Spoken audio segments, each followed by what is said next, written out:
Bueno, pues nada, buenos días a todos, a todas, y agradecerles lógicamente a este público que hoy ha querido estar en un día para este pueblo, para esta isla y para Canarias. Creo que es importante porque el premio Alfonso Trujillo, creado hace pues casi unos 30 años atrás, que ha tenido sus épocas buenas y malas, pero a lo largo de estos últimos años pues ya se ha convocado de forma usual los últimos 8 años. Bueno, el premio Alfonso Trujillo es un premio que se convoca un año sí, otro no, y tiene una dotación económica de 6.000 euros. Quiere decir que es uno de los premios de investigación histórica, creo, que mejor dotación económica en Canarias tiene. Que creo que es justo que eso sea así porque claramente esto es un trabajo que lleva muchísimas horas, pues son trabajos de investigación. Y hoy pues queremos presentar este magnífico libro, cuyo autor está hoy aquí también, Orotava prehistórica, la muerte y los guanches. Es un libro pues que compitió con otros 5 o 6 trabajos de investigación histórica y que la segunda parte que el premio Alfonso Trujillo tiene es la edición, que es lo que estamos hoy haciendo, de este trabajo que tuvo el premio en el año 2022 y se edita en el año 2023. Aprovecho para decirles que la próxima semana, creo, se convoca la edición del premio Alfonso Trujillo 2023, es decir, se convoca la presentación de los trabajos para este año, que se dará el premio a finales de este año y que se edite en el año 2024. Es decir, que un año se convoca, el otro año se edita y así estamos haciéndolo desde hace ya tiempo. Hemos querido hacer eso porque, no hay suficiente bagaje de trabajo de investigación histórica para convocarlo de forma anual. Porque, claro, esto no es un premio, no es un certamen, al uso. Estamos hablando de trabajos de una enjundia que, claro, en un año no lo hacemos. Pues bueno, el profesor, pues, creo que nos ha instruido. Es un libro de una lectura fácil, tiene una edición magnífica, y bueno, se va a convertir en un libro de consulta para los más jóvenes, y dentro de lo que siempre hacemos es enviar a los centros escolares todo y a las bibliotecas públicas para que a partir de la próxima semana lo puedan ya también tener. Hombre, sobre nuestro pueblo se ha escrito mucho, pero de este aspecto poco. Se ha escrito mucho sobre nuestra historia, se ha escrito mucho sobre el corpus, sobre lo de las alfombras, sobre el agua, sobre los molinos, sobre la luz, la energía, pero de la prehistoria, que es un tema bastante denso, se ha escrito poco. Por eso yo agradezco mucho el trabajo que has hecho, el magnífico trabajo que has hecho, porque creo que son de los que nos da la posibilidad no solamente de conocer nuestro presente, sino conocer también del pasado prehistórico y del conocimiento de nuestros antepasados guanches en la etapa prehispánica, que desgraciadamente conocemos poco. Y desgraciadamente en los libros de texto de nuestra parte prehispánica aparece poco y en ocasiones nada, porque los contenidos canarios siguen teniendo un déficit importantísimo. Los que hemos dado clases sobre historia, que yo di clase 25 años, pues hombre, y ahora hay más, pero yo me tenía que preparar mis temas sobre estos asuntos porque es que no había nada, no había absolutamente nada. Ahora ya por suerte empieza a haber algo, pero creo que el libro este nos aporta al final un libro de texto muy sólido y con un trabajo de investigación que el profesor ha hecho de una forma exhaustiva. Una cuanta colección de fotos importantes también, y no nos olvidemos por el lugar donde estamos, que bueno, esto es un mensellato, esto está oro, tenemos a Bencomo las cuevas ahí al lado, que esperemos que en estos próximos años podamos hacer esa recuperación histórica también, que es decir, estamos en un lugar que respira cultura guanche por los 4 costados. Y estas cosas hay que contarlas, porque si no, las generaciones jóvenes, sobre todo, yo recuerdo a mis alumnos contarles todas estas cosas y verles caras de póker, que decir, no habían oído de esto nunca nada, nada. Y yo creo que esto es una oportunidad, por lo tanto te agradezco mucho el trabajo, el esfuerzo y todas las horas de soledad que se pasan cuando se investiga algo, que es mucha, que son muchas horas. Y sin nada más, pues al profesor le paso la palabra para que él nos destripe el contenido de este magnífico libro que estará a disposición ya a partir de hoy. Pues cuando usted quiera. En primer lugar, buenos días. En segundo lugar, quería dar las gracias.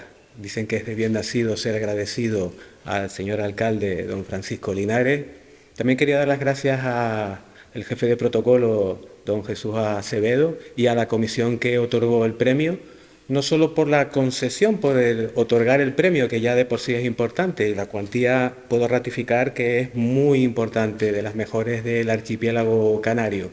Casi que me atrevería a decir que la mejor.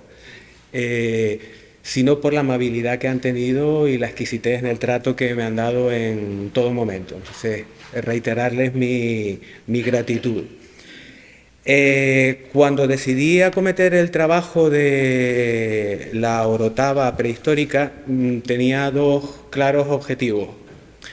Uno era el afrontar el conocimiento arqueológico de lo que es el municipio de La Orotava, que como ya adelantó el señor alcalde, es territorio nuclear de lo que fue el antiguo mensellato de Taoro, y que, como todos sabemos, las fuentes etnohistóricas hablan perfectamente de que fue el mensellato más importante, al menos en la fase sincrónica a la conquista, es decir, fue el que aglutinó la defensa de la isla frente a las tropas castellanas que intentaban conquistarla.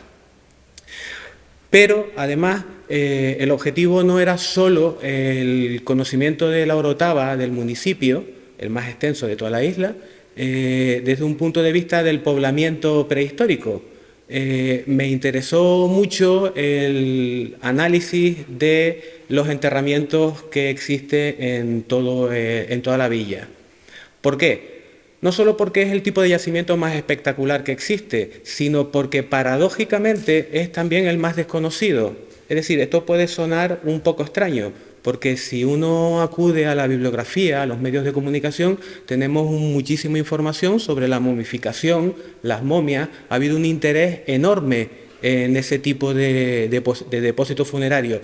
Sin embargo, es minoría con respecto a las cuevas de enterramiento, donde hay revueltos amasijos de huesos, de osamentas, que prácticamente no se han estudiado en profundidad.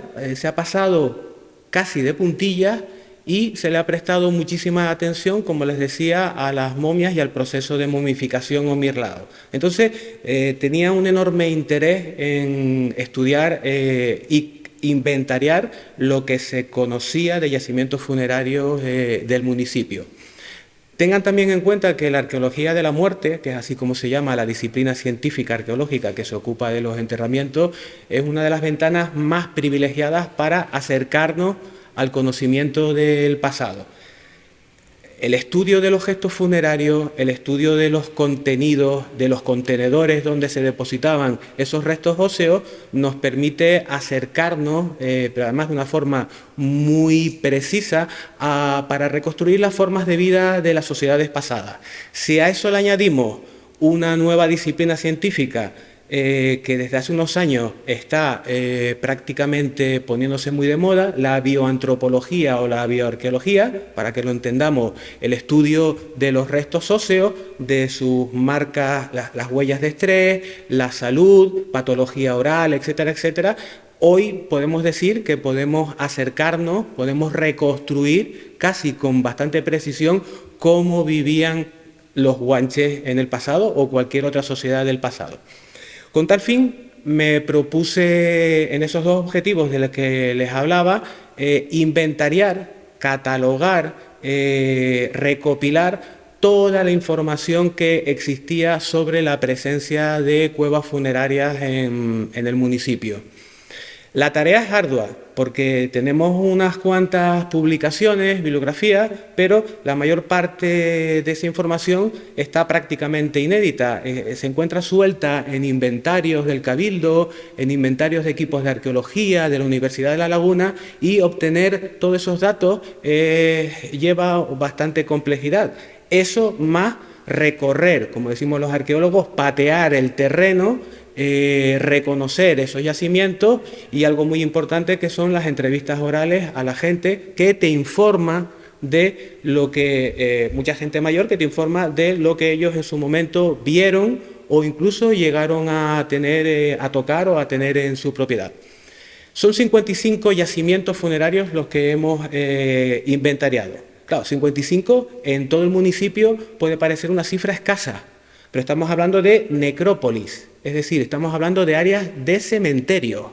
No son enterramientos individuales, la mayor parte son enterramientos colectivos y secundarios, es decir, el cuerpo, el individuo fallece, el cuerpo se expone, la intemperie y los animales se encargan de descomponer el cuerpo y pueden pasar semanas, meses, incluso hasta años, hasta que ese hueso termina en la sepultura definitiva. Es decir, hablamos de un programa funerario gigantesco, dilatado, incluso en el tiempo, hasta que la cueva se cierra de forma definitiva con un muro de paredes. Vale, no son todas las que están, ni están todas las que son. Me explico. Una buena parte del patrimonio arqueológico de toda la isla, de toda Canarias y a escala mundial ya se ha perdido. Las propias fuentes, los propios cronistas, los propios viajeros de los siglos XVIII, XIX nos hablan de el expolio de esas cuevas funerarias del municipio de La Orotava. Es más, se hacía con intereses científicos, a otras veces con un simple interés coleccionista y otras veces por desconocimiento, por ignorancia. La gente del lugar veían unos restos óseos, se asustaban y lo que hacían era destruirlos, ¿vale? Se sentía cierta aversión por lo que era el resto óseo del muerto. Bien. Esos 55 yacimientos abarcan una cronología ciertamente dilatada. No tenemos muchas fechas radiocarbónicas, es decir, haría falta más pruebas para datar esos yacimientos, pero tenemos que el yacimiento más antiguo está de La Orotava, el de Roque Blanco, está datado en torno al siglo VII, VIII después de Cristo. Y esos enterramientos se dilatan en el tiempo hasta la fase de conquista e incluso hasta después de la conquista. Es decir, hablamos que en un siglo XVI y a lo mejor principios del siglo XVII todavía los herederos de esos guanches siguen enterrando al modo de sus antepasados. Bien, la distribución de esos yacimientos sigue un patrón muy similar al resto de la isla, es decir, de costa hasta la cumbre, pero con ciertas particularidades del Menceyato.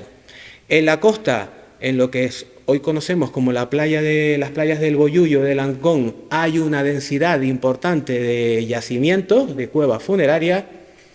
Luego esos yacimientos funerarios, incluyendo también restos de habitación, de poblamiento, se empiezan a distribuir por los grandes barrancos del municipio y en medianía altura esos yacimientos comienzan a desaparecer. Claro, tiene su sentido lógico. La orografía, la geografía, la propia climatología provocó que la vegetación, etcétera, provocó que se creara como una especie de zona de nadie, donde no se enterrara tanto. ¿Hay yacimientos? Sí, pero decrecen bastante, hasta que vuelven a eclosionar en la zona de las Cañadas del Teide. que, como todos sabemos, y la tradición arqueológica e historiográfica nos lo recuerda con mucho ahínco, era una zona sagrada, era una zona comunal, de aprovechamiento de pastos, pero también, como están descubriendo los equipos de la Universidad de La Laguna, liderados por la profesora Matilde Arnay, era una zona también de obtención de materias primas como la obsidiana, y seguramente también fue una zona de intercambio entre los distintos mencellatos, intercambios de productos, fiestas, como decían las antiguas fuentes, regocijo, etcétera, etcétera. Y ahí se colocaron algunos de los principales yacimientos funerarios. Ahí es donde comenzamos a ver la momificación, un lugar de privilegio, y además que la Orotava cuenta, en la zona que le pertenece a las Cañadas, que es prácticamente toda, cuenta con otros importantes yacimientos que están necesitados de un estudio para ver cuál es la relación entre esos enterramientos y esos otros yacimientos, sobre los cuales no tenemos mucha información. Aparecen grabados rupestres, aparecen los famosos escondrijos, que todavía no tenemos muy claro qué es lo que son, es decir, cerámica, lanza, molino, cubiertos por una simple piedra en todo el Malpaís, en toda la zona volcánica de las Cañadas, y sobre los cuales hay distintas hipótesis, aunque yo soy de los que cree, como mi queridísimo maestro y tutor, don Antonio Tejera Gaspar, que son depósitos sagrados. Es decir, el Teide es la referencia y es un área sacra, y por consiguiente hay depósitos, ofrendas votivas hacia las divinidades o los demonios que tiene la zona. El segundo objetivo que me planteé es utilizar el texto como un pretexto para estudiar todo el ritual funerario de los guanches. Es decir, creo, hasta donde alcanza mi conocimiento, que es la primera vez que se hace un estudio detallado, detenido, de los rituales funerarios prehispánicos de la isla, desde el momento en que muere un individuo hasta años después, qué tipo de ceremonia, siguiendo el rastro arqueológico, es la que se les daba a esos muertos hasta convertirse esos difuntos en antepasados. Insisto, es un programa funerario amplísimo en el tiempo, donde se celebraban banquetes, donde se celebraban ofrendas, donde se iban con hachones, una especie, para que lo entendamos, de antorchas que se introducían en las cuevas para ver. Y además el municipio de La Orotava es uno de los poquitos que tiene toda la variedad de rituales funerarios que se pueden documentar en Tenerife. Es decir, desde un enterramiento primario, un individuo que se deposita sobre una yacija, los guanches nunca entierran, utilizamos enterramiento para que se entienda, pero los guanches nunca entierran, nunca meten el cuerpo debajo de tierra, lo colocan encima de una yacija vegetal, encima de elementos vegetales, de madera, evitan el contacto del cuerpo, a ser posible, con la tierra, en la medida de sus posibilidades. Pues la Orotava tiene desde enterramientos primarios, los enterramientos secundarios y colectivos de los que les hablaba, hasta la posibilidad de que se practicara la cremación. Desde los tiempos del reciente Premio Canarias, el doctor Lorenzo Pereira, en la cueva de Pinoleri, o Pinolere, existen muchos nombres para nombrar el sitio, se ha tomado como uno de los primeros ejemplos en la isla de Tenerife como práctica de la cremación de los cuerpos. Yo mantengo ciertas dudas sobre eso.